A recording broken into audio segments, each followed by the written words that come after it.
Interessante. Tá aí. 98% é por aqui. Coisas. Por isso que uma noite mal dormida, né, não tem um recarregamento desse sistema e a gente no outro dia, mesmo comendo, mesmo fazendo muita coisa, a gente não vai. Ok? Por que a noite? Né? A noite é quando a nossa estrutura física, né, ela fica totalmente relaxada, a mente faz isso com o físico, relaxa, né? Fica ali parado, né, separado do duplo etérico, próximo do corpo físico, o duplo etérico não desloca junto com a estrutura astral, e é nesse instante, né, desse relaxamento profundo, é que essa estrutura reabastece. Né? Reorganiza, né? Por isso temos órgãos, porque reorganiza. Reorganiza, né? Tem até Refaz. Tem até um ditado pessoal aqui que eles citam isso: uma noite de sono perdido, perdeu-se um ano de vida, ou talvez mais, porque realmente faz muita falta, né? Então, cai bem nisso aí, como o senhor está falando. Toda essa reorganização, tanto física como psíquica, vem através do sonho.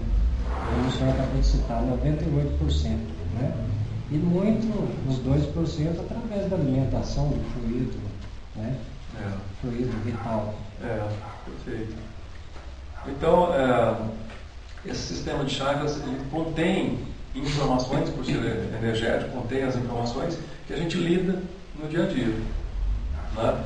E o fato deles estarem normais, mas assim, fluindo, né? Ele girando naturalmente, significa uma fluência. Se ele gira em excesso, né, o nome já está falando, eu vou ter um desequilíbrio para mais.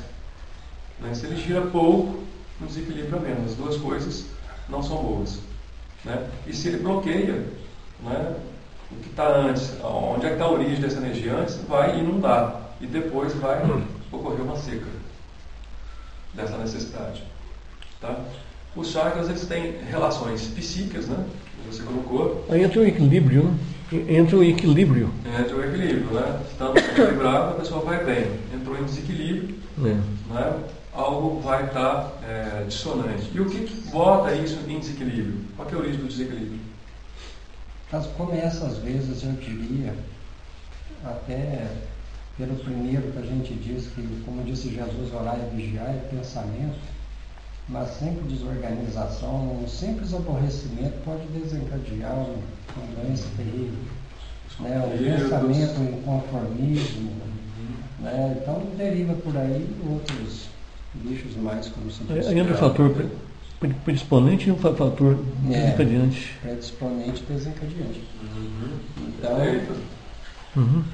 Então, ou seja, são os entroncamentos, né, as relações diárias, né, que a gente está acometido, está dentro daquele processo, é que vão trazer esse desequilíbrio. Como é que eu lido, né, na minha vida contínua ali, onde eu trabalho, né, onde eu exerço uma vida social, como é que eu lido ali? Né? É nesse momento que surgem os desequilíbrios. Né? Então, se o senhor me permite, como o senhor citou ontem, que tudo é regido por leis. Então, e como disse Jesus, a cada um segundo as obras. Então, quer dizer, como eu me comporto, como eu lido, como eu vejo as coisas, é a forma que vai refletir. Que vai refletir nesse mundo interno. Exatamente. Né? E tudo passa por esse sistema de chakras. Com certeza. Sistema de energia. Né? Então, ele vai ser um reflexo de nós. Né? E se a gente consertar a nós, melhora o sistema. E às vezes a gente não consegue consertar a nós, a gente melhora o sistema que melhora a nós. Isso. Percebe essa troca de relações? Então, essa cura ou uma estabilização, ela pode ser nas duas vias. Pode começar de lá para cá ou daqui para lá. Né? Uma auxilia a outra na estabilização do equilíbrio. Tudo bem?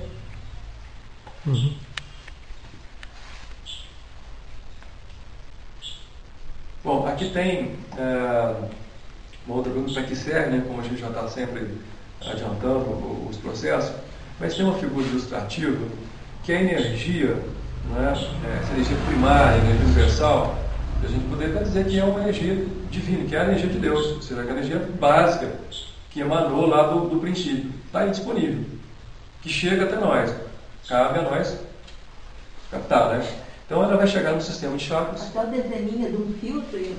Filtro, tá direcionando, né? Então, tá.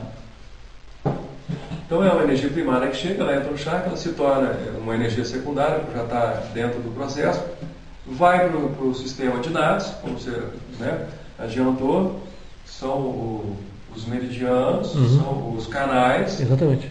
Né? E isso vai depois desaguar no sistema nervoso. O sistema nervoso já é físico. Né? E do sistema nervoso ele vai para onde? Vai para o sistema glandular. Olha só que interessante. Né? E do sistema glandular desce os órgãos. Todos os órgãos. A gente pensa que são só os órgãos internos. Não. A pele é um órgão. Ok? O olho é um órgão. Né? O dedo, a mão. Órgãos são gerais. Né? Então ela tem um caminho a ser percorrido, assim, imenso, vasto, né? E pode bloquear em qualquer parte aí, pode não acessar, em virtude de nós, do que nós somos. Né? Até chegar no sangue, é outra parte do caminho da distribuição dessa energia. Né?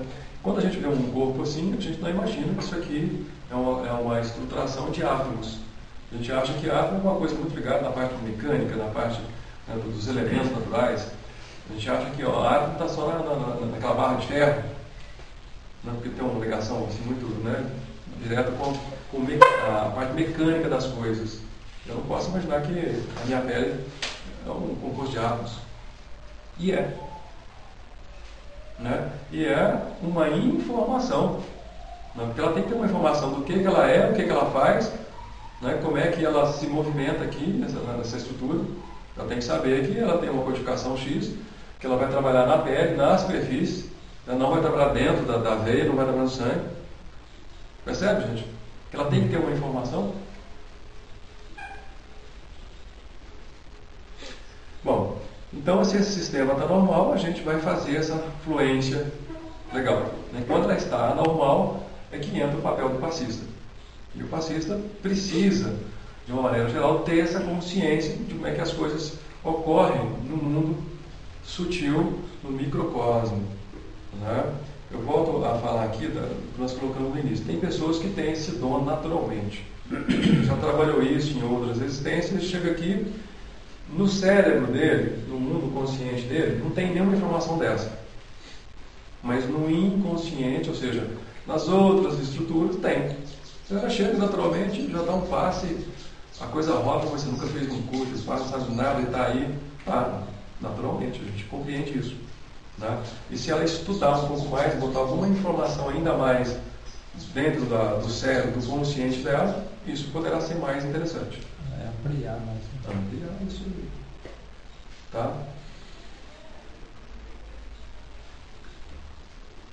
Aí vem essas perguntas, né?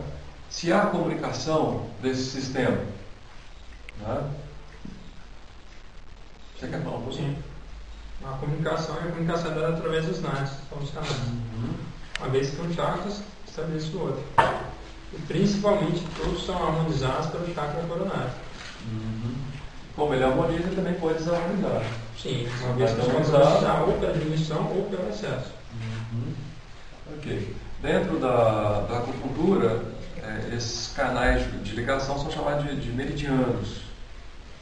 Né?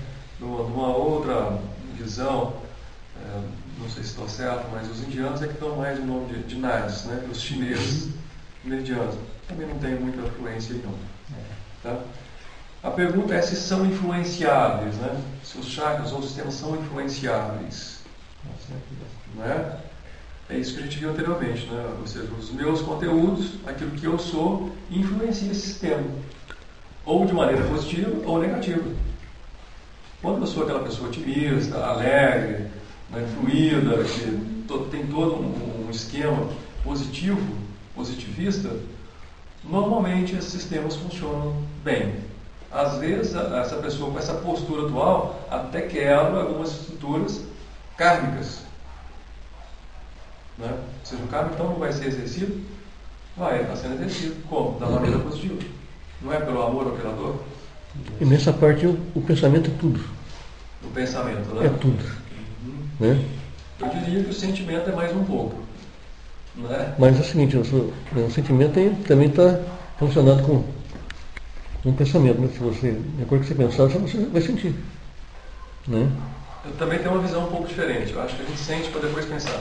Surge alguma coisa, né, de uma estrutura que a gente não está usando ainda, que é a estrutura do sentir. O ser humano, essa questão da percepção dele está muito trocada com a questão do pensar que sente. Ok? Então a pessoa tem uma forma de racionalizar, de intelectualizar os processos. Na realidade ele está pensando e não está sentindo. Mas dificilmente ocorre isso, porque o pensamento está impregnado no pensamento, sentimento e energia. Pensando.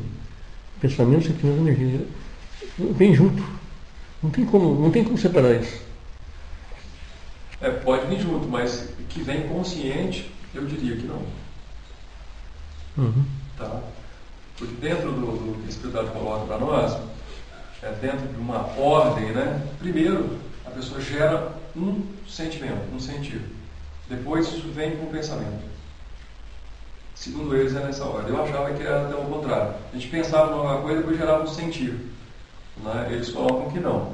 E a partir daí, dentro desses estados meditativos, que eu comecei a procurar, né? Perceber se tem um caminho para um lado ou para o outro, que isso é importante para nós, seja esse autoconhecimento. Né? Qual é o grau de importância nessa hierarquia? Né?